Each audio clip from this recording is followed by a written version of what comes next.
अस्सलामु अलैकुम रहमतुल्लाहि वबरकातुहु। अल्हम्दुलिल्लाह नहमदुहु व नस्तईनुहु व नस्तगफिरुहु व नुमिनु बिहि व नतवक्कलु अलैहि व नऊदु बिल्लाहि मिन शुरूरि अंफुसिना व मिन सय्यिआति अअमालिना। मन यहदिहिल्लाहु फला मुदिल्ल लहु व मन युद्लिल्हु फला हादिय लहु व अशहदु अल्ला इलाहा इल्लल्लाहु वहदहु ला शरीक लहु व अशहदु अन्न मुहम्मदन अब्दुहु व रसूलुहु अम्मा बाद। फ़क़द क़ाल अल्लाहु तआला फ़ी महकम तंज़ीलिहिल अज़ीम वल फ़ुरक़ानिल मजीद। अऊज़ु बिल्लाहि मिनश शैतानिर रजीम। बिस्मिल्लाहिर रहमानिर रहीम। या अय्युहन्नासु इत्तक़ू रब्बकुमुल्लज़ी ख़लक़कुम मिन नफ़्सिन वाहिदा व ख़लक़ मिन्हा ज़ौजहा व बस्स मिनहुमा रिजालन कसीरन व निसाअ वत्तक़ुल्लाहल्लज़ी तसाअलून बिहि वल अर्हाम इन्नल्लाहा काना अलैकुम रक़ीबा। क़ाल नबीना रसूलुल्लाहि सल्लल्लाहु अलैहि वसल्लम इन्न अस्दक़ल हदीसी किताबुल्लाह व खैरल हदी हदी मुहम्मद सल्लल्लाहु अलैहि वसल्लम शर्रुल उमूरि मुहदसातुहा व कुल्लु मुहदसतिन बिदअ व कुल्लु बिदअतिन ज़लाला व कुल्लु ज़लालतिन फिन्नार। கண்ணியத்திற்குரிய எல்லாம் அல்ல அல்லாஹு ஜல்லஷானு தாலாவின் நல்லடியார்களே, எனது அருமை சகோதர சகோதரிகளே, அல்லாஹு ரப்புல் ஆலமீன் நமக்கு அருளி இருக்கும் தீனுல் இஸ்லாத்தை அதன் தூய்மையான வடிவில் அறிந்து அதன் அடிப்படையில் நம்முடைய வாழ்வை அமைத்துக் கொள்ள வேண்டும் என்ற உயர்ந்த ஒரு நோக்கத்திலே அல்லாஹுடைய மார்க்கத்தில் நமக்கு சொல்லப்பட்டிருக்கக்கூடிய உபதேசங்களை ஏதேனும் ஒரு தலைப்பில் நாம் வாரந்தோறும் அறிந்து வருகின்றோம். அதற்காக நம்முடைய நேரங்களை ஒதுக்கி நாம் இங்கே ஒன்று கூடுகின்றோம். இவ்வாறாக நாம் தெரிந்து கொள்ளக்கூடிய செய்திகளை நம்முடைய வாழ்வில் செயல்படுத்தி இம்மையிலும் மறுமையிலும் வெற்றி பெறக்கூடிய பாக்கியத்தை எல்லாம் வல்ல அல்லாஹ் நம்மில் ஒவ்வொருக்கும் தந்தருள்வானாக என்று துவா செய்தவனாக, இன்று நம்முடைய தமிழ்நாட்டிலே நடந்து கொண்டிருக்கக்கூடிய ஒரு விஷயமாக திருப்பரங்குன்றத்திலே அங்கே நடக்கக்கூடிய செய்திகள் உங்களில் சிலர் தெரிந்தவர்கள் இருக்கலாம், தெரியாதவர்களும் இருக்கலாம். அங்கே என்ன நிகழ்ந்து கொண்டிருக்கிறது என்று சொன்னால், திருப்பரங்குன்றத்திலே ஒரு மலை இருக்கின்றது. அந்த மலையிலே கீழே ஒரு முருகன் கோவில் இருக்கின்றது. ஒரு பக்கம் ஒரு சர்ச்சும் இருப்பதாக கூறுகின்றார்கள். இன்னொரு பக்கம் மேலே மலைக்கு மேலே ஒரு தர்காவும் இருக்கின்றது. இது பல 100 ஆண்டு காலமாக அந்தந்த மக்கள் அந்தந்த வணக்க வழிபாடுகளை செய்து கொண்டிருக்கிறார்கள். இதுக்கு இந்த திருப்பரங்குன்றம் மட்டும் ஒரு உதாரணம் கிடையாது. இந்தியாவுல பல இடங்கள் இந்த மாதிரி இருக்கின்றது. ஒரு இடத்துல இருந்து அப்படியே வந்து போட்டோ எடுக்கிறாரு, பள்ளிவாசல் இருக்கு, இப்படி ஒரு கோயில் இருக்கு, இப்படி ஒரு சர்ச் இருக்குது. அப்ப அந்தந்த வணக்க வழிபாடுகள் அந்த மக்கள் போயிட்டு தான் இருக்கிறாங்க, வந்துகிட்டு தான் இருக்கிறாங்க. ஆனாலும் இதை ஒரு பிரச்சனையாக ஆக்க வேண்டும் என்று என்ன செய்யறாங்க, சிலர் அரசியல் ரீதியாக செய்யும் பொழுது எல்லா விஷயங்களையும் நாம் கண்டுகொள்ளாமல் போகவும் முடியாது. எத்தனையோ விஷயங்களை நம்ம இக்னோர் பண்ணிட்டு தான் போறோம். ஆனாலும் முஸ்லிம்களாக இருக்கக்கூடிய நம்மீது நம்முடைய உரிமைகளை பாதுகாப்பதிலும் சில விஷயங்கள் மக்கள் மத்தியில அது பிரச்சனையாக வரும் பொழுது அங்கே தீர்ப்பு சொல்லக்கூடியவர்களாக நாம் இருக்க வேண்டும். நாம் என்று சொன்னால் முஸ்லிம்கள் இருக்க வேண்டும். அல்லாஹு ரப்புல் ஆலமீன் தனது திருமறையில சூரத் ஹஜ் 22வது அத்தியாயத்தின் 40வது வசனத்திலே சொல்லி காட்டுகின்றான், அல்லாஹ் மக்களில் சிலரை கொண்டு சிலரை தடுத்து கொண்டிருக்காவிடில் மடங்களும் சர்ச்சுகளும் யூத ஆலயங்களும் மற்றும் பெரிய அதிக அளவில் அல்லாஹ்வுடைய பெயர் கூறப்படும் மஸ்ஜித் என்றும் பள்ளிவாசல்களும் தகர்க்கப்பட்டிருக்கும் என்று அல்லாஹு ரப்புல் ஆலமீன் இந்த அத்தியாயத்துல இந்த வசனத்துல சொல்லி காட்டுறான். அப்ப இந்த வசனத்தை பொறுத்த வரைக்கும் அல்லாஹ் என்ன சொல்லி காட்டுறான்னு கேட்டா, அல்லாஹ் மக்களில் சிலரை கொண்டு சிலரை தடுத்து கொண்டிருக்கிறான். இந்த உலகத்துல சிலர் அநியாயம் செய்யணும்னு நினைச்சாலும் சிலரை கொண்டு அல்லாஹ் என்ன செய்யறான், தடுக்கிறான். இப்படிப்பட்ட தடுக்கக்கூடிய ஒரு விஷயத்தை அல்லாஹ் செய்யவில்லை என்று சொன்னால் மடங்கள் என்ன செய்யப்படும், எல்லாமே அடித்து நொறுக்கப்படும். சர்ச்சுக்கள் அது ஒரு பக்கம் அடித்து நொறுக்கப்படும். யூத ஆலயங்கள் அது ஒரு பக்கம் உடைக்கப்படும். அதே போல அல்லாஹ்வுடைய பள்ளிவாசல்களும் உடைக்கப்படும் சொல்லும்போது அல்லாஹ் சொல்லி காட்டுறான், அல்லாஹுவின் பெயர் அதிக அளவில் கூறப்படும் பள்ளின்னு சொல்றான் அல்லாஹ். அப்ப சிந்திக்கக்கூடிய மக்களுக்கு எல்லா வசனங்களிலும் படிப்பினை இருக்கின்றது. இப்ப நம்ம அந்த பிரச்சனை என்ன, திருப்பரங்குன்றத்துல என்ன நடந்துச்சு, அது இந்தந்த வருஷத்துல இந்தந்த சட்ட ரீதியான அந்த விஷயங்களுக்கு நம்ம போகல. அதுவும் நம்ம தெரிஞ்சுக்கணும். அது நீங்க ஒவ்வொருத்தரும் நீங்க அந்த செய்திகளை எடுத்து படிச்சு தெரிஞ்சுங்க. மார்க்க அடிப்படையில இப்ப அல்லாஹ்வுடைய தூதர் நபி ஸல்லல்லாஹு அலைஹி வஸல்லம் இப்படிப்பட்ட பிரச்சனைக்குரிய காலகட்டத்தில் இருந்தால் என்ன செய்வார்களோ அதை செய்வதற்கு நாம ஒவ்வொருவரும் முற்படணும். அதை முதல்ல நாம விளங்கி கொள்ள வேண்டும். இந்த உலகத்துல பலதரப்பட்ட மக்கள் இருக்கிறாங்க. இல்லப்பா இவங்க எல்லாம் இன்னைக்குதான் வந்தாங்களா, இன்னைக்கு இல்ல. நபி ஸல்லல்லாஹு அலைஹி வஸல்லம் இந்த மார்க்கத்தை சொல்ல வரும் பொழுதும் இந்த உலகத்திலே யூதர்கள் இருந்தார்கள், கிறிஸ்தவர்கள் இருந்தார்கள், சிலையை வணங்கக்கூடியவர்கள் இருந்தார்கள், நெருப்பை வணங்கக்கூடியவர்கள் இருந்தார்கள். இப்படி 4 விதமாக இறைவனை வணங்குவதாக எண்ணிக்கொண்டு ஒவ்வொரு மார்க்கத்திலையும் மக்கள் இருக்கத்தான் செய்யறாங்க. அப்போதான் நபி ஸல்லல்லாஹு அலைஹி வஸல்லம் தூய்மையான இஸ்லாத்தை அந்த மக்களுக்கு கொண்டு போய் சேர்க்கிறாங்க. பிரச்சனைக்குரிய காலகட்டத்துல தான் என்ன செய்யறாங்க, செய்தியை கொண்டு போய் வைக்கிறாங்க. அப்ப இந்த இடத்துல நமக்கு என்ன படிப்பினைன்னு கேட்டா, இந்த நேரத்தில் இஸ்லாத்தை பற்றிய செய்தியை நீங்கள் கொண்டு போங்க. ஒவ்வொரு முஸ்லீமும் என்ன செய்யுங்க, இஸ்லாம் சம்பந்தப்பட்ட செய்தியை கொண்டு போங்க. இது இந்த நேரத்துல மக்கள் அதை விரும்பி பார்ப்பாங்க, விரும்பி படிப்பாங்க, அவங்க புரிந்து கொள்வார்கள். எந்த அளவிற்கு என்று கேட்டால், நம்ம இந்த தமிழ்நாட்டுல 1000 வருஷத்துக்கு மேல இஸ்லாம் இருக்கிறதா நம்ம பெருமையா சொல்லிக்கிறோம். சேரமான் காலத்துல கட்டின பள்ளிவாசல் எங்க இருக்குது, நம்ம இந்தியாவில் இருக்குது, பெருமைப்படுறோம். அல்ஹம்துலில்லாஹ், பெருமைப்படக்கூடிய ஒரு விஷயமாக இருந்தாலும் 1000 வருடமாக ஒரு இடத்தில் இருக்கக்கூடிய ஒரு மார்க்கத்தை பற்றி அண்டை வீட்டுக்காரன் தெரியாம இருக்கிறானே, இதான் ரொம்ப மனசு கஷ்டமா இருக்குது. தர்காவுக்கும் பள்ளிவாசலுக்கும் வித்தியாசம் தெரியாம தான் இன்னைக்கு பெரும்பாலான நம்ம இந்து சகோதரர்கள் இருக்கிறாங்க, அல்லாஹ் கோயிலுங்கிறாங்க. அப்போ என்ன அப்படின்னு கேட்டீங்கன்னு சொன்னா, அது ஒரு கோயில், இப்படித்தான் அவங்க நினைச்சிட்டு இருக்கிறாங்க. ஆனா அல்லாஹ் ரப்புல் ஆலமீன் மிக தெளிவாக இந்த வசனத்துல சொல்லும் பொழுது, மடங்களாக இருந்தாலும் சரி, கோவில்களாக இருந்தாலும் சரி, சர்ச்சுகளாக இருந்தாலும் சரி, யூதர்களுடைய மின்யான்களாக இருந்தாலும் சரி, இல்லை அல்லாஹ்வுடைய பெயர் அதிகமாக சொல்லக்கூடிய பள்ளிவாசல்களாக இருந்தாலும் சரி, இது ஒருவனுடைய பார்வையில் என்ன தெரியுது, இது எனக்கு எதிரானது, அது எனக்கு எதிரானது, இப்படிதான் பாக்குறான். ஒரு முஸ்லீம் இதெல்லாம் கோயில்கள்லாம் எதிரானதா? நிச்சயமா கிடையாது. இது நமக்கு எதிரானதே கிடையாது. இது இஸ்லாத்திற்கு எதிரானது. எனக்கு எதிரானது இஸ்லாத்துக்கு எதிரானது என்ன வித்தியாசம் அப்படின்னு கேட்டா, எனக்கு எதிர் என்று வரும் பொழுது அங்கே பகை வரும். இஸ்லாத்திற்கு எதிரானது என்பது பொதுவான ஒரு கருத்து வரும். அப்ப நீங்க என்ன செய்ய வேண்டும் என்று சொன்னால், இப்படிப்பட்ட மக்களிடத்திலே தூய்மையான இஸ்லாத்தை எடுத்து சொல்ல வேண்டும். இது எடுத்து சொல்லக்கூடிய ஒரு காலகட்டம். 1000 ஆண்டுகளாக நாங்கள் முஸ்லிம்களாக இருக்கிறோம் இந்த இந்திய மண்ணிலே என்று சொன்னால், இன்னைக்கு அல்லாஹ் சொல்ல இந்த வசனத்தை நீங்க இன்னைக்கு போய் யூடியூப்ல எல்லாம் சர்ச் பண்ணி பாருங்க. இது சில அரசியல்வாதிகள் செய்யக்கூடிய அநியாயம் என்று யார் பேசுறாங்க? முஸ்லிம்கள்ல 3 பேர் தான் பேசுறாங்க. ஆனா முஸ்லிம் அல்லாதவர்கள்ல 30க்கும் மேற்பட்டவர்கள் பேசுறாங்க. அப்ப அல்லாஹ் என்ன சொல்றான்? மக்களில் சிலரை கொண்டு சிலரை தடுத்து கொண்டிருக்காவிடில், அல்லாஹ் தடுத்து கொண்டிருக்கிறான். அல்லாஹ் என்ன செய்யறான்? அவ்வளவு தெளிவாக பேசுறார். ஒருத்தர் பேசுறாரு, என்ன சொல்றாரு? இது திருப்பரங்குன்றத்துல 400 ஆண்டு காலத்திற்கு மேலாக முருகனை வணங்குறவன் முருகனை வணங்குறான், சர்ச்சுக்கு போறவன் சர்ச்சுக்கு போறான், தர்காவுக்கு போறவன் தர்காவுக்கு போறான், எந்த பிரச்சனையும் இல்லை. இப்ப அது பிரச்சனை ஆக்கும் பொழுது என்ன செய்யறாங்க? 3 காரணங்களை சொல்றாங்க. ஒன்று நவாஸ் கனி போய் அங்க போய் பிரியாணி சாப்பிட்டாரு, அதனால உங்களுக்கு என்ன பிரச்சனை? அது பிரச்சனை இல்ல, ஏதோ ஒரு பிரச்சனை ஆகணும். அங்க ஆடு கொண்டு போய் வெட்டுறாங்க, இல்லாட்டி தர்கா இடத்துல வேற இடத்துக்கு மாத்தணும். அப்போ உண்மையான ஒரு காரணமாக இருந்தால் ஒன்றாக இருக்கும். ஆளுக்கு ஒரு காரணத்தை சொல்லுவதில் இருந்தே இவர்கள் ஏதோ ஒரு பிரச்சனைக்கு தான் செய்யறாங்கன்னு நல்லா தெரியுது. யார்? நான் சொல்றது இல்ல, இது யூடியூப்ல ஒருத்தர் சொல்றாரு. என்ன சொல்றாரு? இப்படி எல்லாம் இவங்க சொல்றாங்க. ஆனா இவங்க சொல்றாங்கிறதுக்காக அரசாங்கமோ அல்லது முஸ்லிம்களோ அவங்க சொல்றதுக்காக நீங்க 1% விட்டு கொடுத்தீங்கன்னா, நாளைக்கு 2, 3 என்று சொல்லி கடைசியாக இடிக்கிற வரைக்கும் அவங்க ஓய மாட்டாங்க. இதுதான் அயோத்தியாவில் நடந்துச்சு. ஆகவே இந்த விட்டு கொடுத்தல் என்பது இங்க இல்லை. பெரும்பாலான என்ன சொல்லுவாங்க முஸ்லிம்கள்? அது தர்கா தானே, தர்காவுக்கு இஸ்லாத்துக்கு என்ன சம்பந்தம்? அது தர்காவா பள்ளிவாசல், அது நமக்கு அது அப்பாற்பட்ட பிரச்சனை. அது ஒரு கபர்ஸ்தான், அங்க இருந்தவர் அடக்கம் பண்ணியிருக்கிறாங்க. நாளைக்கு அடக்கம் பண்ணாம இருப்போம், காம்பவுண்ட் எடுத்து அந்த இடம் காலியா இருக்கும். அது யாருடைய உரிமை? அது முஸ்லிம்களுடைய சொத்து, அது முஸ்லிம்களுடைய உரிமை. அப்ப அந்த உரிமையை நீங்கள் விட்டு கொடுத்தீர்கள் என்று சொன்னால், நீங்கள் அணுவாக விட்டு கொடுத்து நீங்கள் 100% விட்டு கொடுக்கிற வரைக்கும் உங்கள் மீது அவர்கள் திருப்தி அடையவே மாட்டார்கள். ஆகவே பெரும்பான்மையை திருப்திப்படுத்த வேண்டும் என்பதற்காக நாம் ஒரு விஷயத்தை விட்டு கொடுக்க வேண்டிய அவசியம் இல்லை. ஒரு இந்து சகோதரர்களுக்கு நீங்க என்ன செய்யுங்க? பிளட் டொனேட் பண்ணுங்க, சிறுநீரகத்தை நீங்க தானம் பண்ணுங்க. இதெல்லாம் மார்க்கத்துல உங்களுக்கு தடுக்கப்படல. அதே போல ஏழைகளுக்கு உதவி செய்யுங்கள் என்று அல்லாஹ்வும் அல்லாஹ்வுடைய சொல்லக்கூடிய எந்த இடத்திலும் முஸ்லிமான ஏழை என்று சொல்லல, மனிதனான ஏழை என்றுதான் சொல்லுகின்றது. அப்ப மனித நேயத்தை இந்த உலகத்திற்கே இஸ்லாம் தான் கற்றுக் கொடுக்கின்றது. ஆகவே அல்லாஹ் தஆலா சொல்லக்கூடிய இந்த வசனத்துல பாருங்க எப்படி அல்லாஹ் சொல்றது காட்டுறான். மடங்கள், கோயில்கள், இந்த யூதர்களுடைய மின்யான்கள், கிறிஸ்தவருடைய சர்ச்சுக்கள் என்று சொல்லும் பொழுது சொல்லிவிட்டு, அல்லாஹ்வுடைய பள்ளிவாசல் என்று சொல்லும் பொழுது அல்லாஹ்வின் பெயர் அதிக அளவில் கூறப்படும் பள்ளிகள்ங்கிறாங்க. சிந்திச்சு பாருங்க. இன்னைக்கு ஒரு சாமிக்கு ஒரு கோயில் இருந்தாலும் அந்த சாமியுடைய பெயரை ஒரு நாளைக்கு எத்தனை முறை அங்க உச்சரிக்கப்படுது? திருவிழா காலங்களை தவிர அந்த சாமியின் பெயர் உச்சரிக்கப்படுவதில்லை.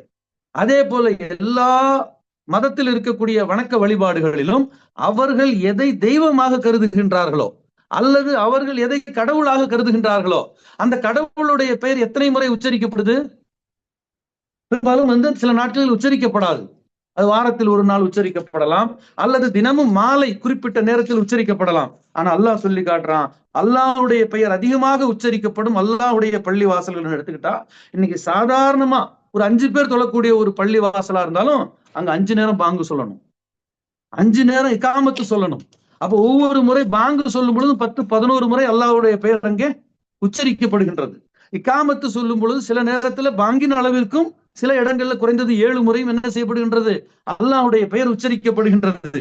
இப்படி ஒரு நாளைக்கு குறைஞ்சது பாத்தீங்கன்னு சொன்னா ஒரு வேளைக்கு 10, 18 முறை, ஒரு 5 வேளைக்கு சேர்த்து ஒரு 90 முறை என்ன செய்யப்படுகின்றது? அல்லாஹ்வுடைய பெயர் உச்சரிக்கப்படுது ஒரு பள்ளிவாசல்ல. சின்ன ஒரு பள்ளிவாசலா இருந்தாலும் அல்லாஹ்வுடைய பெயர் அதிகமாக உச்சரிக்கப்படும் பள்ளிவாசல் அல்லாஹ் சொல்றானே. ஏன் இந்த ஆயத்துல இப்படி சொல்றான்னு நான் எடுத்து பார்த்தேன்னு சொன்னா, அதை கணக்கு பண்ணி பார்த்தோம்னா பாங்கிலேயே ஒரு நாளைக்கு 90 முறை அல்லாஹ்வுடைய பெயர் உச்சரிக்கப்படுகின்றது. அதுக்கப்புறம் தொழுகையில போய் நின்னோம்னா அல்லாஹு அக்பர், குனிஞ்சா அல்லாஹு அக்பர், ஏந்திரிச்சா சமி அல்லாஹு லிமன் ஹமீதா, ருகுவுக்கு சஜிதாவுக்கு போனா அல்லாஹு அக்பர், ஏந்திரிச்சா அல்லாஹு அக்பர். அப்ப அல்லாஹ் அல்லாஹ் அல்லாஹ் என்று குறைஞ்சது ஒரு நாளைக்கு தொழுகையில 5 வேளை தொழுகையிலையும் கடமையான தொழுகை தொழுதாலும் 200 இருந்து 210 முறை அல்லாஹ் ஒரு ஒரு மனிதன் உச்சரிக்கிறான். அப்ப பாங்கு இக்காமத்துக்கு ஒரு 90 முறையும் 5 வேளை தொழுகைக்கு 210 முறையும் ஒவ்வொரு மனிதனும் என்ன செய்யறான்? 300 முறைக்கு மேல் ஒரு நாளைக்கு அந்த பள்ளிவாசல்ல அல்லாஹ்வின் பெயரை உச்சரிக்கிறான். அப்ப அல்லாஹ் அல்லாதவர்களே அது என்ன செய்யப்படலங்க? அழைக்கப்படவில்லை, வணங்கப்படவில்லை. அல்லாஹுவை மட்டுமே அந்த பள்ளிவாசல்ல வணங்குறோம்னு சொன்னா இதை முதல்ல எடுத்து சொல்லணும். இந்த அல்லாஹ் என்னுடைய அல்லாஹ் கிடையாது. முதல்ல அதை விளங்கிக்கங்க. இந்து சகோதரர்களை பார்த்து ஒவ்வொரு முஸ்லீமும் சொல்லக்கூடிய கருத்து என்னவென்று சொன்னால், அல்லாஹு அக்பர் என்று இங்க சொல்லப்படுகின்றது. அந்த அல்லாஹ் ஏன் அல்லாஹ் கிடையாது? நம்முடைய அல்லாஹ். உங்களுக்கும் அதே அல்லாஹ் தான், எனக்கும் அதே அல்லாஹ் தான். உங்களை படைத்தது வேற ஒரு கடவுள், உங்களை படைத்தது சிவன், என்னை படைத்தது அல்லாஹ் என்று சொன்னால் உங்களை ஏன் ஒரு என்னிருந்து வித்தியாசப்படுத்த முடியல உங்களால? ஒருவர் ஆடையால் தன்னை வெளிக்காட்டாமல் எல்லோரும் ஒரே மாதிரியான ஒரு முடி அலங்காரம் ஆடை அலங்காரத்தோடு நின்னால் யார் இந்து, யார் கிறிஸ்தவன், யார் முஸ்லிம் சொல்ல முடியாது. அப்ப உடலால் எல்லோரும் ஒரே மாதிரி தான் இருக்கின்றோம். ஆனால் கடவுள் என்ற கற்பனையில இரண்டும் வேற வேறையாக இருக்கின்றது. நாங்க அல்லாஹ் என்ற நேரடியா பார்க்காதனால அவனுக்கு உருவம் கொடுக்கல. ஆனா நீங்க பார்த்த மாதிரி உருவம் கொடுத்து வச்சிருக்கிறீங்க. ஆனா உங்களில் கண்டிப்பாக யாரும் பார்க்கவில்லை. இதுதான் உண்மை. யார் பார்த்தீங்க? கடவுள் என்று நீங்கள் சில கற்பனை செய்து வைத்திருக்கின்றீர்களே, இதில் நீங்கள் யார் பார்த்தீர்கள்? கடவுளை யார் பார்க்கிறீங்க? யாருமே பார்த்தது கிடையாது. அப்ப பார்க்காத ஒன்றை தான் நீங்கள் கற்பனை செய்து வைத்திருக்கின்றீர்கள். ஆகவே இந்த திருப்பரங்குன்றத்துல ஏற்படக்கூடிய பிரச்சனை என்னன்னு கேட்டா, இந்துக்கள் முஸ்லிம்கள் மத்தியில ஒரு பிரச்சனையை ஏற்படுத்தணும், அங்க சில கலவரங்களை ஏற்படுத்தணும் அப்படின்னு நினைக்கிறாங்க. நினைக்கக்கூடியவர்களை நாம் என்ன செய்யணும்? தோற்கடிக்க வேண்டும். நம்மோடு இருக்கக்கூடிய பிற மத சகோதரர்களுக்கு எளிமையான முறையில் அவங்களுக்கு இஸ்லாத்தை எடுத்து சொல்லணும். மக்கள் செஞ்சுக்கிட்டு இருக்கிறாங்க அந்த பணி. நிறைய பேர் அங்க இருந்து போய் பேட்டி எடுத்து அங்க எந்த சலனமும் இல்லை. ஆனா அங்க வெளியில இருந்து பல ஆட்களை கொண்டு அதை ஒரு பெரிய இதா பண்ணும் பொழுது எந்த ஒரு சந்தர்ப்பத்திலும் நம்முடைய உரிமைகளை நாம் விட்டு கொடுக்கவே கூடாது. நீங்க விட்டு கொடுத்தீங்கன்னு சொன்னா நீங்க திரும்ப திரும்ப என்ன செய்யப்படுவீர்கள்? நீங்கள் பழி வாங்கப்படுவீர்கள். ஆகவே இந்த திருப்பரங்குன்றத்தில் நடக்கக்கூடிய ஒரு சதவிகிதம் முஸ்லீம் அல்லாத ஒரு சகோதரத்துல போய் நீங்க இஸ்லாத்தை பத்தி கேளுங்க. அவங்களுக்கு தெரியலன்னா அவங்களுக்கு இஸ்லாத்தை பத்தி சொல்லுங்க. இந்தோனேஷியால ஆயிரக்கணக்கான கோயில்கள் அங்க வணக்க வழிபாடு பண்றதுக்கு ஆளுங்க இல்லாட்டியும் அந்த அரசாங்கம் அதை பார்த்து கொண்டிருக்கின்றது, பாதுகாத்து கொண்டிருக்கின்றது. இந்தியாவை விட மிக சாதாரண பெர்சன்டேஜ்ல, மிக குறைந்த சதவீதத்தின் அளவுல பாகிஸ்தான்ல இந்து மக்கள் சந்தோஷமாக வாழ்ந்து கொண்டிருக்கின்றார்கள். ஏன் இதெல்லாம் நான் இங்க சொல்றேன் அப்படின்னு கேட்டீங்கன்னு சொன்னா, எந்த ஒரு நாட்டில் இஸ்லாமிய ஆட்சி இருந்து, இப்ப இந்த நாட்டுல இஸ்லாமிய ஆட்சி இருந்து இங்க இந்துக்களுக்கு எதிராக ஏதேனும் ஒன்று செயல்பட்டாலும் அதை எதிர்த்து நம்ம முஸ்லிம்கள் பாடுபடணும். அந்த அரசாங்கத்தை எதிர்த்து நம்ம போராடணும். அப்ப நியாயம் நீதி என்ற அடிப்படையில் தான் நாம பேசணுமே தவிர இனமாச்சாரியம் கொள்ளக்கூடாது. அல்லாஹ்வுடைய தூதர் ரசூலுல்லாஹி ஸல்லல்லாஹு அலைஹி வஸல்லம் சொல்லி காட்டுறாங்க, யார் இனமாச்சாரியம் செய்கின்றானோ அவன் கிணற்றில் விழும் ஒட்டகத்தின் வாளை பிடித்தவனை போலாவான். கிணத்துல விழக்கூடிய ஒட்டகத்தை நீங்க வாழை பிடிச்சு தூக்க முடியுமா? முடியாது. நீங்க தப்பிக்க முடியுமா? நீங்களும் தப்பிக்க முடியாது. ஒட்டகத்தோட சேர்ந்து நீங்களும் கிணத்துல விழுந்து அழிந்து போவீர்கள் என்ற அழகான ஒரு உதாரணத்தை அல்லாஹ்வுடைய தூதர் நபி ஸல்லல்லாஹு அலைஹி வஸல்லம் இனமாச்சாரியம், இது முஸ்லிம்கள் சொன்னா அவங்களுக்கு நம்ம சப்போர்ட், அப்படி எந்த ஒரு முஸ்லீமும் செய்வதில்லை, செய்யவும் கூடாது. ஆகவே இது போன்ற பிரச்சனைகள் வரும் பொழுது முஸ்லிம்களாக இருக்கக்கூடிய நம்ம மீது என்ன கடமை என்று கேட்டால் நாங்க இதைத்தான் சொல்லணும். இஸ்லாமிய ஆட்சியே இருந்தாலும் ஒரு இந்து கோயிலை அபகரிக்க நினைத்தால் முஸ்லீம் ஆகிய நாங்கள் என்ன செய்ய மாட்டோம்? ஒருபோதும் அனுமதிக்க மாட்டோம். இதை அனுமதிக்க முடியாது. ஏன் அனுமதிக்க முடியாது? ஏன் என்று கேட்டால், நியாயம் அநியாயத்தை பற்றி தான் அல்லாஹ் மறுமையில கேட்பானே தவிர, நீ இஸ்லாமிய வழிபாடுகளை காப்பாற்றுறதுக்கு போராடியா என்று அல்லாஹ் கேட்க மாட்டான். ஆகவே தர்மி சகோதர சகோதரிகளே, இஸ்லாத்தை எளிமையாக விளங்கி பிற மக்களுக்கு எடுத்து கூறுங்கள். எப்படி எடுத்து கூற வேண்டும்? இன்று நாம எடுத்து கூறக்கூடிய விஷயங்கள் எல்லாம் பிற மதத்தில் இருக்கிறவங்க எடுத்து சொல்லிட்டு இருக்கிறாங்க. ஒரு அரசியல் தலைவர் பேசுகிறார், இந்தியாவை முஸ்லிம்கள் 800 ஆண்டு காலம் ஆட்சி புரிந்தார்கள். இந்தியாவை முஸ்லிம்கள் வரலாறு இருக்கின்ற எவ்வளவோ மாத்திரம், இதுலயும் மாத்திரத்துக்கு முயற்சி பண்ணிட்டு இருக்கிறான். ஆனாலும் பாதுகாக்கப்பட்ட வரலாறுல இந்தியாவை முஸ்லிம்கள் ஆண்ட வருடங்கள் 800. வாளால் இஸ்லாத்தை பரப்ப வேண்டும் என்று சொன்னால் ஒரு சர்வாதிகார ஆட்சிக்கு 800 ஆண்டுகள் தேவையா? தேவையே இல்லை. எல்லாத்தையும் முஸ்லீம் ஆகிட்டு போயிருக்கலாம். முஸ்லீம் அல்லாதவர்களை கொலையும் செய்திருக்கலாம். என்ன செய்ய முடியும்? ஒரு முகலாய மன்னர் ஒரு பகுதியை இஸ்லாமிய ஆட்சிக்கு கீழ் கொண்டு வந்து முஸ்லீம் அல்லாதவர்களை எல்லாம் கொன்று விட்டால் எதிர்த்து யார் கேட்க முடியும்? அண்டை நாடுகள் இன்னைக்கு மாதிரி ஐநா இருக்குதா? அது ஐநா சும்மா பேச்சுக்கு வச்சிருக்கிறானுங்க. இருந்தாலும் ஒண்ணும் பண்ண முடியாது. அப்படிப்பட்ட காலகட்டத்தை சொல்றேன் நான். முஸ்லீம்கள் அப்படி நடந்து கொள்ள மாட்டாங்க, நடந்து கொள்ளவில்லை என்பதற்கு வரலாறு சான்று. அப்போ அந்த அரசியல் தலைவர் தான் சொல்றாரு, அப்போ இந்தியாவை முஸ்லிம்கள் 800 ஆண்டு காலம் ஆண்ட பொழுது ஏன் அவர்கள் எல்லாரையும் முஸ்லீமாக மாற்ற வேண்டும் என்று நினைக்கவில்லை? ஏன் அவர்கள் முஸ்லிம்களுக்கான முழு சலுகைகள், எல்லா பொதுமக்களுக்குள்ள சலுகைகளை தான் முஸ்லிம்களுக்கும் கொடுத்தாங்க? இதுதான் முகலாயருடைய ஆட்சியில. முகலாயர்களுடைய ஆட்சியில முஸ்லிம்களுக்கு என்று என்ன செய்யப்படல? தனிப்பட்ட சலுகைகள் வழங்கப்படவில்லை. அவர்களுடைய வணக்க வழிபாடுகள் போன்ற விஷயங்களில், ஜகாத்து போன்ற விஷயங்களில், வரி விகிதத்தில் வேண்டுமானால் வேறுபாடு இருந்திருக்கலாமே தவிர, அவர்கள் மனிதர்கள் என்ற அடிப்படையில எல்லோரையும் சமமாகத்தான் அவர்கள் ஆட்சி புரிந்தார்கள். அதை தொடர்ந்து 200 ஆண்டு காலம் கிறிஸ்தவர்களுடைய ஆட்சி இந்தியாவில் நடந்துச்சு. அப்ப ஏறத்தாழ 1000 ஆண்டுகள் இந்துக்கள் அல்லாதவர்கள் ஆட்சி செய்தும் எந்த இந்து கோயில்களுக்கு பாதிப்பு ஏற்பட்டது? 400 வருஷமா ஒரு கோயில் இருக்குன்னு பெருமையா இன்னைக்கு போடுறிய ஒரு செய்தி, அந்த பெருமையாக அந்த செய்தியை போட்டுக் கொள்வதற்கு பின்னால் இங்கே ஆட்சி செய்த ஒரு முஸ்லிம் தானே காரணமாக இருக்கின்றான். அவன் அதை தரைமட்டமாக்கி இருந்தால் இதெல்லாம் விடுங்க. 1000 வருடங்கள் நடந்தது சர்வதிகாரம். 1000 ஆண்டுகள் நடந்தது என்ன? சர்வதிகாரம். இதே திருப்பரங்குன்றத்தை பற்றி 1931 பிரச்சனை வரும் பொழுது இந்தியாவுல சுப்ரீம் கோர்ட் கிடையாது. இந்தியாவுக்குள்ள சுப்ரீம் கோர்ட் எங்க இருக்குது? லண்டன்ல இருந்துச்சு. இங்க ஹைகோர்ட் தான். சுப்ரீம் கோர்ட் எங்க இருந்துச்சு? லண்டன்ல இருந்துச்சு. ஏன்? அவன் மொத்தம் ஆட்சிக்கும் ஒரு இடத்துல கோர்ட் வச்சிருந்தான். பிரிட்டிஷ் தான் ஆட்சியில் இருந்துச்சு. அப்ப அந்த நேரத்திலேயும் அவன் தெளிவாகத்தான் தீர்ப்பு கொடுத்திருக்கிறான். அவன் இந்து முஸ்லீம் இதெல்லாம் பார்க்கல. என்ன சட்ட ரீதியாக இருக்கின்றதோ அதை வைத்து அவன் தீர்ப்பு கொடுத்திருக்கின்றான். அப்போ இந்த 1000 ஆண்டு காலமும் சர்வதிகாரம் தான் நடந்திருக்கின்றது, முஸ்லிம்களாலும் கிறிஸ்தவர்களாலும். ஆனாலும் லட்சக்கணக்கான இந்தியாவில் உள்ள கோயில்கள் பாதுகாக்கப்பட்டு இருப்பதே இதுக்கு ஒரு சான்று. எந்த ஒரு முஸ்லிமும் இந்துக்கு எதிராக செயல்படவில்லை. எந்த ஒரு முஸ்லிம் ஆட்சியாளரும் இந்துக்களை என்ன செய்யவில்லை? அநியாயமாக அவருடைய சொத்தை அபகரிக்கவில்லை, அவர்களுடைய கோயிலை இடிக்கவில்லை, அவர்களுடைய எந்த வணக்க வழிபாட்டுக்கும் தடை விதிக்கவில்லை. இதே போலதான் கிறிஸ்தவர்கள் 200 ஆண்டு காலம் ஆண்டார்கள். அவங்க என்ன செஞ்சாங்க? அவங்களும் இதே மாதிரிதான் அவனவனுடைய வணக்க வழிபாடுகளை அவரவர்கள் வணங்கி கொள்ளட்டும் என்றுதான் விட்டார்களே தவிர அவங்க என்ன செய்யல? யாரையும் கட்டாயப்படுத்தல.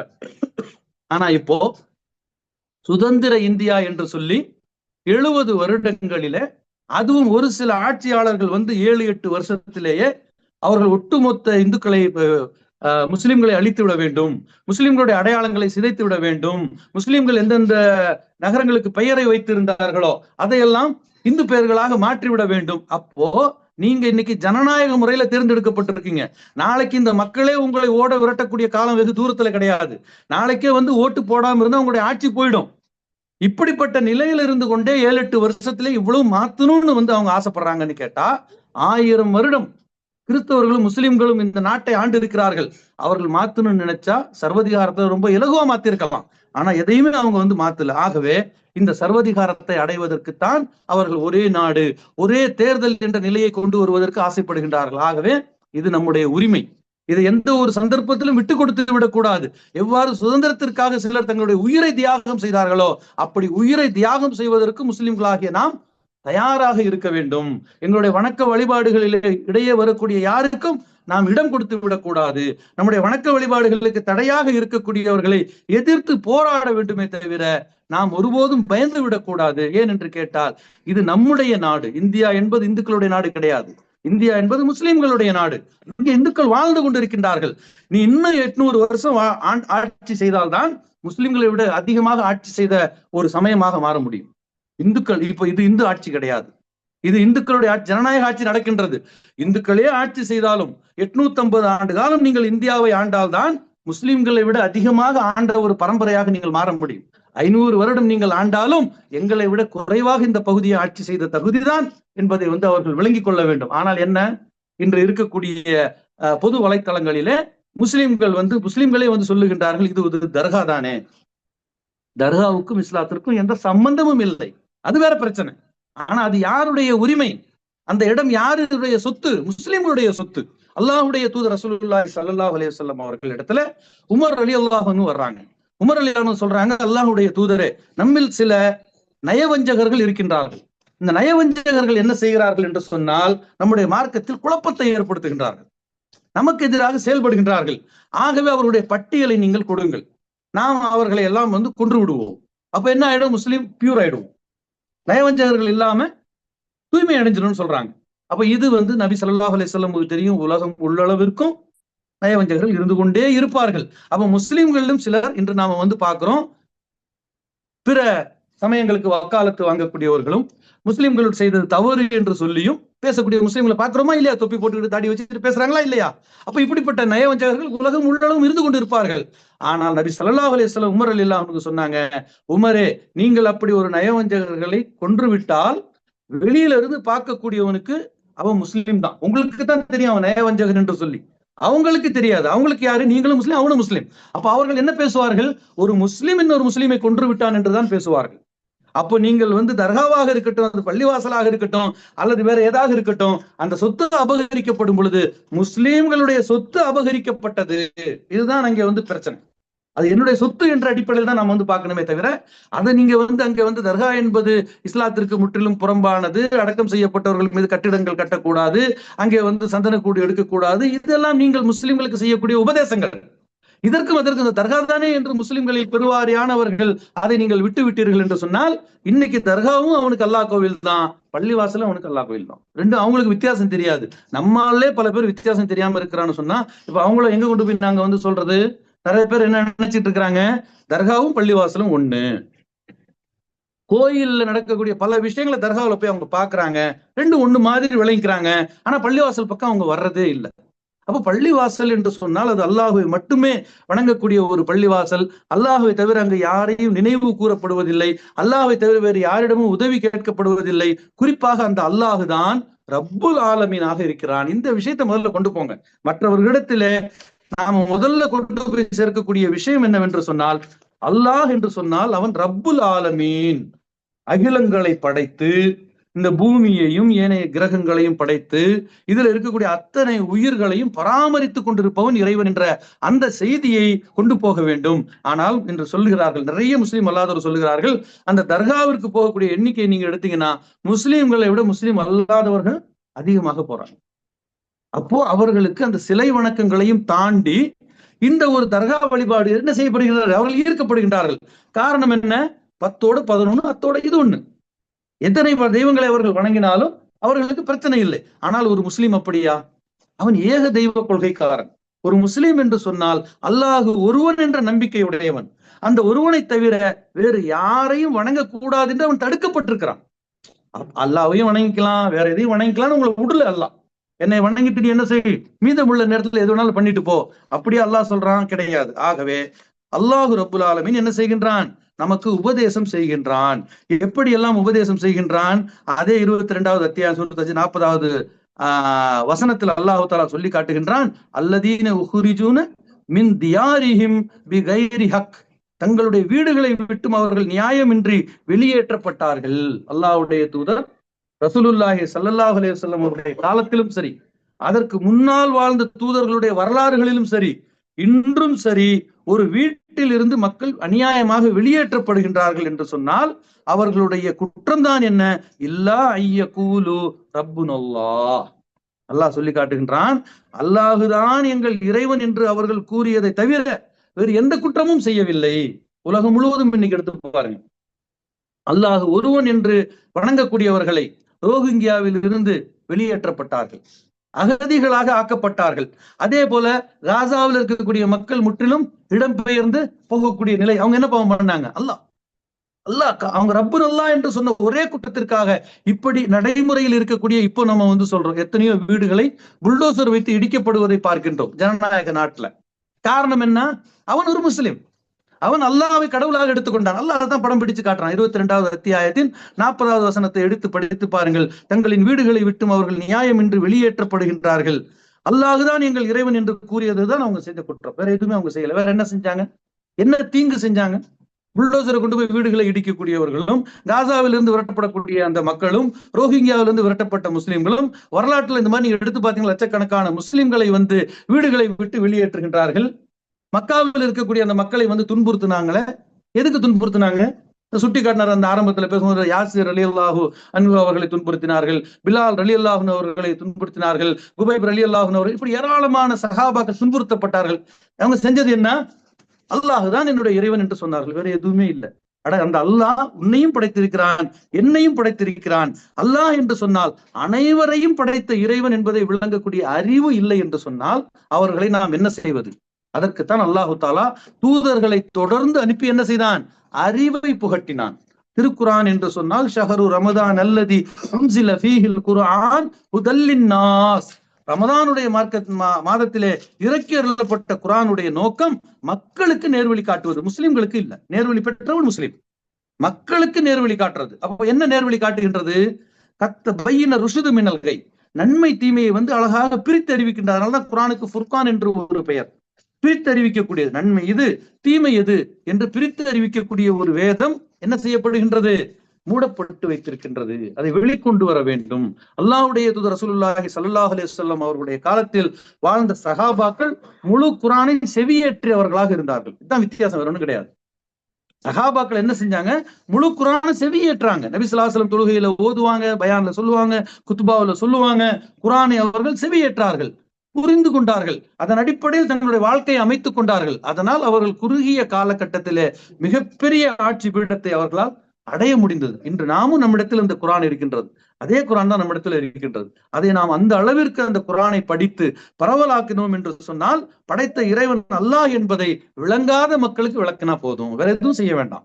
உங்களுக்கு எனக்கு ஒரே இறைவன் தான் ஜி. உங்களை படைச்ச அல்லாஹ், உங்களுடைய தாத்தா என்னுடைய தாத்தா, அந்த தாத்தாவுக்கு தாத்தா, அந்த தாத்தாவுக்கு தாத்தான்னு போனீங்கன்னா கடைசியில ஒருத்தர் தான்.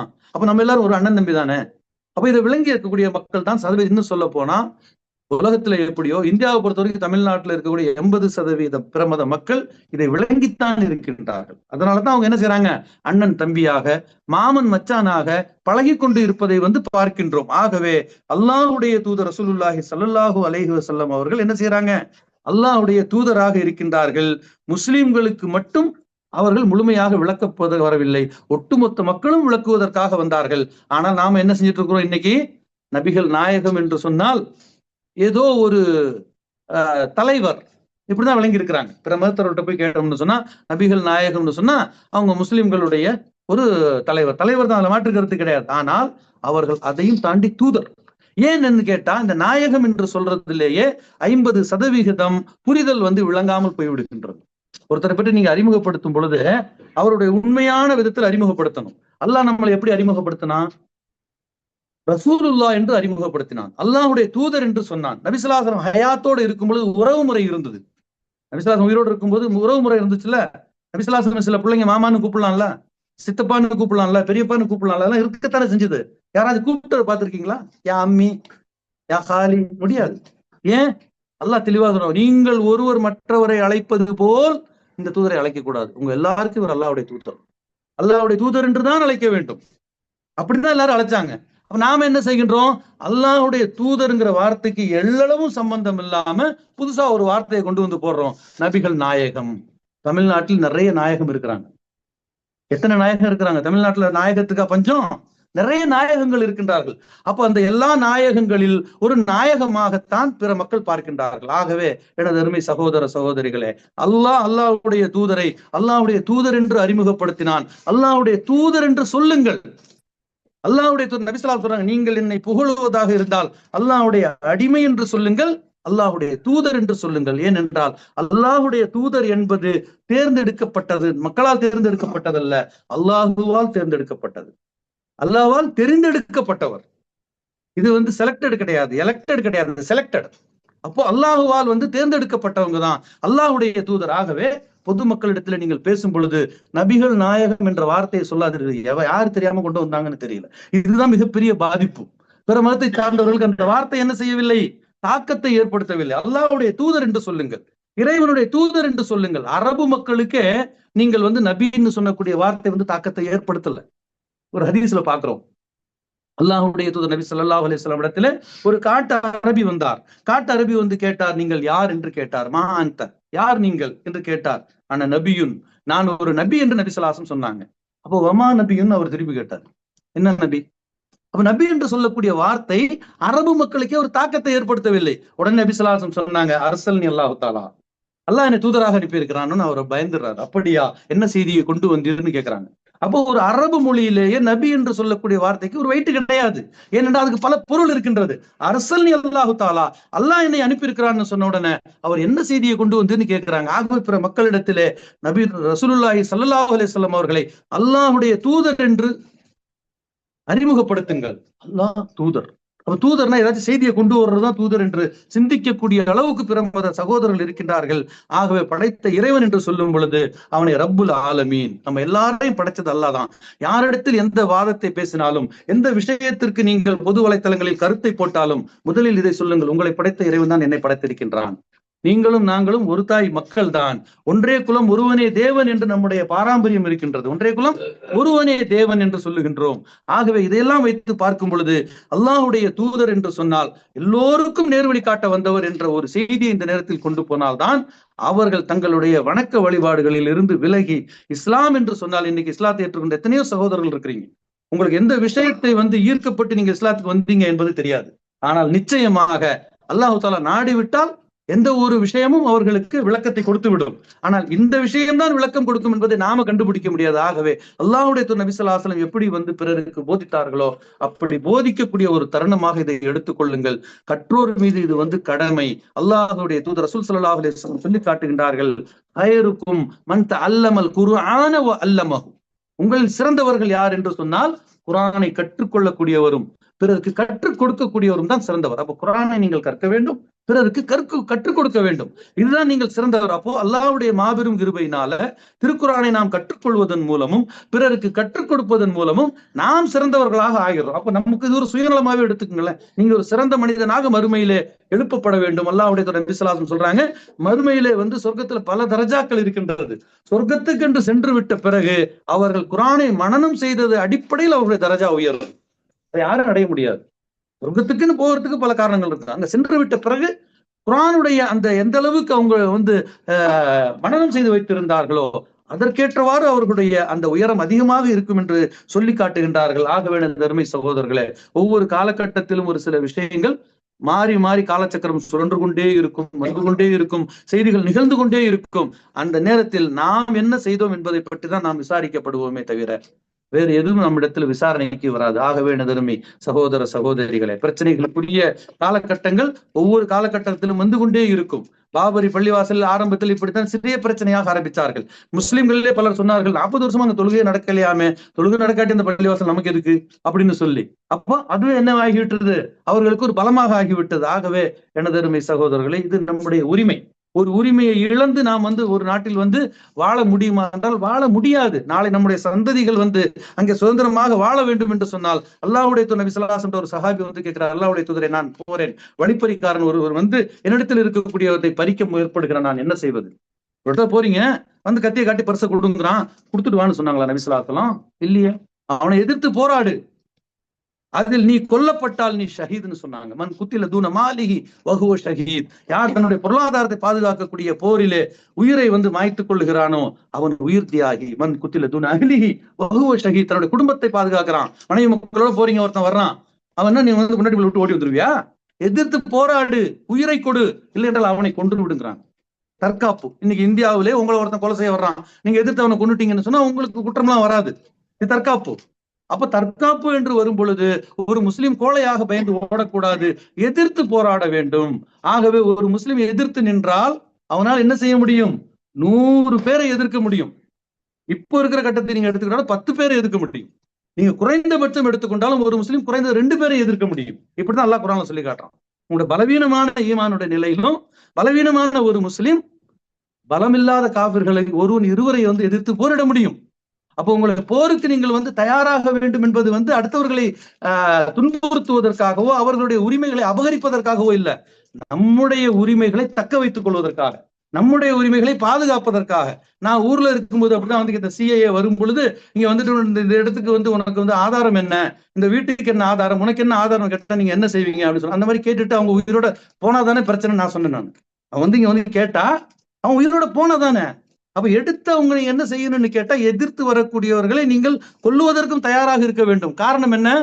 போலீஸ் சத்தம் சொல்லுது, நீங்க ஒரு பஸ்ல போறீங்க, ஒரு கொள்ளைக்காரன் வர்றான் அப்படின்னா நீங்க அவனை அடிச்சு கொல்லுங்க, மக்களை பாதுகாத்துருங்கன்றாங்க. அப்போ பொது வழக்கு என்று விட்டாலே நீங்கள் என்ன செய்யணும்? உயிரை கொடுப்பதற்கு தயாராக இருக்க வேண்டும். இதுதான் இஸ்லாம் சொல்லுது. அநியாயத்தை எதிர்த்து போரிட்டால் அவன் முஸ்லிம். அநியாயக்காரன் ஆட்சியாளர் இருக்கிறானா நீங்க ஆட்சிக்கு எதிராக கருத்துக்களை சொல்லுங்க. ஏன்னு கேட்டா இதையும் நபி ஸல்லல்லாஹு அலைஹி வஸல்லம் சொல்லி காட்டுறாங்க. ஜிகாதிலே மிக சிறந்த ஜிகாத் எதுன்னு கேட்டா அநியாயக்கார அரசனுக்கு முன்னால போய் நீ செய்வது அநியாயம் என்று சொல்லுவது. சொன்னா என்ன ஆகும்? மக்கள் அதை புரிந்து கொள்வார்கள். கருத்து பரிமாற்றம், கருத்துக்களை கருத்துக்களாக முடியாது. இப்ப ஜனநாயக நாடு என்று சொன்னா என்ன? அதற்காக எதிர்த்து போராட வேண்டும். அதுதான் தர்காவாச்ச, அதுக்கே நம்ம போராடணும் அப்படி என்று நாம் விட முடியாது. ஏன் என்று கேட்டால் அது நம்முடைய உரிமை, முஸ்லிம்களுடைய இடம், முஸ்லிம்களுடைய சொத்து. வக்ஃபு வாரியத்துலதான் இன்னைக்கு 50% மேல தர்காக்கள் இருக்குது. நீங்க அதை வாங்கி அதுக்கப்புறம் கடையா கட்டி வாடகை கொடுங்க, சமுதாயத்துக்கு அது நன்மையா போகும். அதை நீங்க இப்படி விட முடியாது. அது மட்டுமல்லாமல் உண்மையிலேயே அங்க இருக்கக்கூடிய இந்து மக்களுக்கு பிரச்சனையா?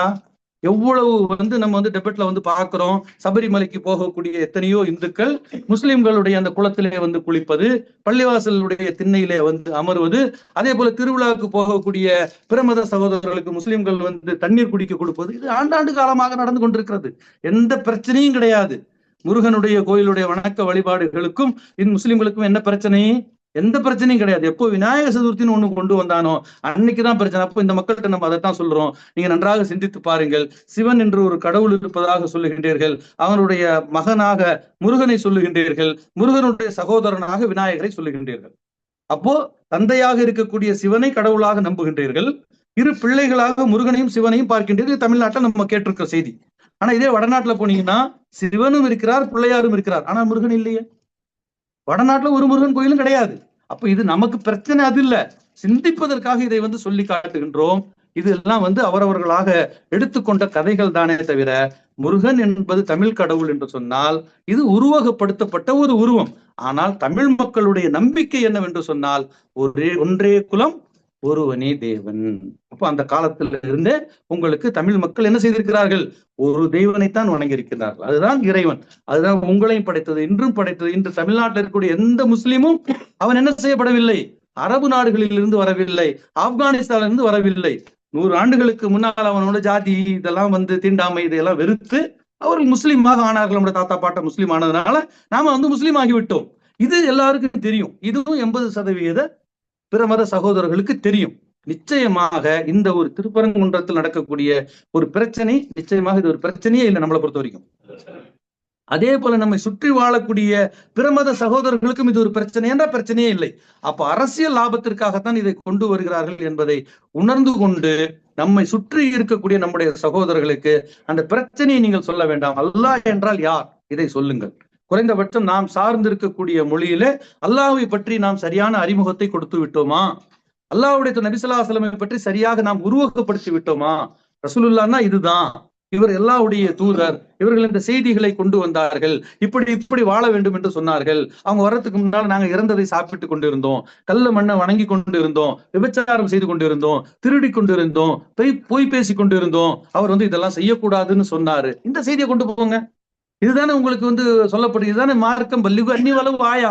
தப்லீக் என்று சொன்னால் என்ன?